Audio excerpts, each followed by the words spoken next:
This king is thus an archetypal aspect of human hierarchical behaviour, to be explored and developed. Okay? What exactly do you mean by archetypal, function of the king? Right. Archetypal means literally that which is stamped in. And the term was coined or put together to reference the fact that there are certain qualities inside of us which are paradigms. There are certain things which have been planted in us, if you like, and are recognized as having similar functions but placed in different ways. So that locally you could find that, for instance, the image of a wise man might be represented as an old doctor, or a teacher, or even an old tramp. But the image of the wise person would be recognized by a human being in that particular function. We recognize it, there's something inside us which responds to it in that way. Now, when we use the word archetypal purely, we're actually referring to the innate thing which is shapeless, but it attaches itself to something in the world all the time. So in this particular case, we're talking about the fact that there is a recognition of rulership, which sometimes we give to people. Now, constantly when we're doing that, we're assessing whether or not they're reflecting it back in terms of what we mean by leadership for ourselves. So in that sense, I'd say, Stuart, it's that part inside of us which recognises the quality of rulership and leadership in someone else or in ourselves when we're doing it. And remember, it's moment by moment. It isn't just given, it was actually considered to be given to a particular person, and then we had to kill him if we wanted a different one. Now, even in terms of government, we actually replace it on a regular basis every 4 or 5 years is what we're aiming towards, isn't it? But in terms of yourself and in terms of any situation, it has to be moment by moment, because those people are human and their energy systems, and they will respond in different ways because they have different problems inside themselves. Does that in any way answer your question? Yes. Okay. Thank you. Is everyone okay with that description of what an archetype is? It's that which, essentially the word means that which is stamped in, and is part of the forming of something, as in a typewriter, stamping something. An archy means the good. Nothing's before that. Right. Were you about to ask a question? Well, it's not really a question, it's just something that I'm listening to quarter of an hour during the week, late at night. There's a thing called the essay. Mm-hmm. There's a chap at the moment talking about Voltaire's Candide. And it's a bit like this, that Candide is saying this is the best of all possible worlds, and he's referring it to the state of the world now. The man who's talking is talking about the chaos, the absolute outside the bounds that the world is in now, and referring it to how it was when Voltaire wrote Candide, which is the French Revolution, which was chaos. And at the end he's saying, cultivate your garden. Yes. That's all you have to do, in other words, yourself. Yeah. And it's the same, isn't it? Rules were based on self-proportion, modular in that sense. And they went quite a long way into understanding the way the world works. And notice this is still fascinating for philosophers today, because we know that mathematics is integral to the nature of the universe. We can predict things happening on the further stars because of the nature of mathematics. So the world is not just the way it appears to us. It has rules that are governed by a system which are not represented in the world directly, but which human minds can, by vast work, extrapolate. When you're sort of integrating, or you're using your calculus, you're doing something which is so complex and yet is written into the nature of the world.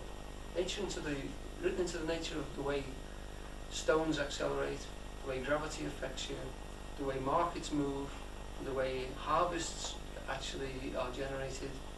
is written, it can be calculated mathematically, and the fact that it can means that there's something integral to the universe which is accessible to us and not represented directly at all. It took thousands of years to find out these tiny qualities, and the more we find them out, the more predictable the world appears to be. It's still unpredictable, but it's more and more predictable, so that we can do more and more things, so that we know, when we throw a stone, we can predict where it will come down, and we know more and more about these functions. And that is mathematics, and that's buried in the nature of the world, buried in the geometry of the world. So the more we understand, the more of the geometry we understand, so we know the nature of what must happen. And what it means is that the shape of the universe is geometrical.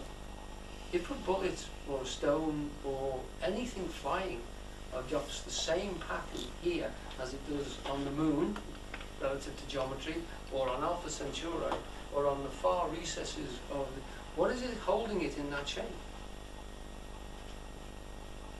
Something which obeys geometrical laws. Something.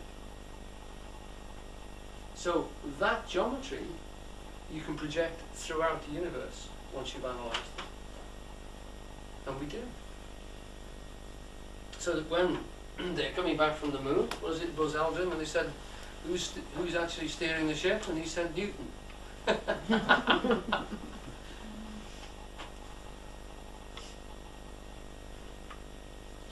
So when people say to you, the world is as it is, it's just like this, it's knock on wood.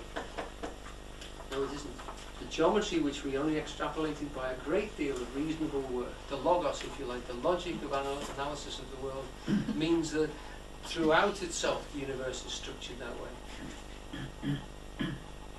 Okay, right. At this last mighty summit of drama, God himself is the author of his own time play, placing elements, principles and masses in developmental formations and oppositions each to another. While he, while he as audience observes the spectacle. Upon the smaller stage it is a well enough known device to take a universal principle and oppose it with another to see what development ensues. Nothing has so immediate effect upon the receiving mind as, say, order, characterized as Apollo, and disorder, characterized as Dionysius, in opposition to each other. The argument is gripping. This technique, used in the temple drama for the education of initiates, works equally well as a public entertainment or in therapeutic situations. Okay? I was just thinking immediately, it's still working. If anyone's seen the play called The Odd Couple, you've got Apollo and Dionysius living together as two slightly gay chaps in a flat. It's very good. Anyone remember the play, The Odd Couple? I mean, it was a film and it was on TV and everything. What you had is a Dionysian chap who couldn't control himself and played off towards appetites, and you had the other guy who was perfectly ordered, organised, read, and to the theatre, etc. Trying to constantly keep the other chap in check. Exactly the same principles there, still reflected. So, and that's playing right the way back to those two figures again. Dionysius is the fruitfulness of harvest, and Apollo is the organisation of planting. You need both forces in both forms, and celebrated in different ways at different times of the year. So it's not that Apollo is right and Dionysius is wrong, or Dionysius is right and Apollo is wrong. It's just that if you do the wrong thing at the wrong time, if you're Dionysiusizing when you should be Apolloizing, you're going to come into problems.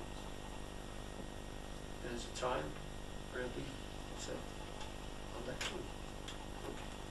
So you have to get it sequenced right, and the way to get it sequenced is to watch the stars or listen to the priest, and he'll sell you the information.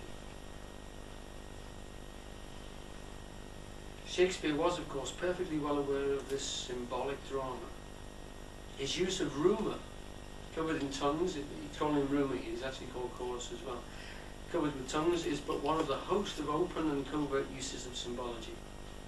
Shakespeare's imagery is a fruitful source of study, as many books have shown. All the poet's imagery declares his conscious manipulation of the world as a stage upon which universal forces muster and incarnate and develop their purposes. Man as actor someone who acts in the situation, is the supreme instrument by which the logos speaks of these purposes and forces.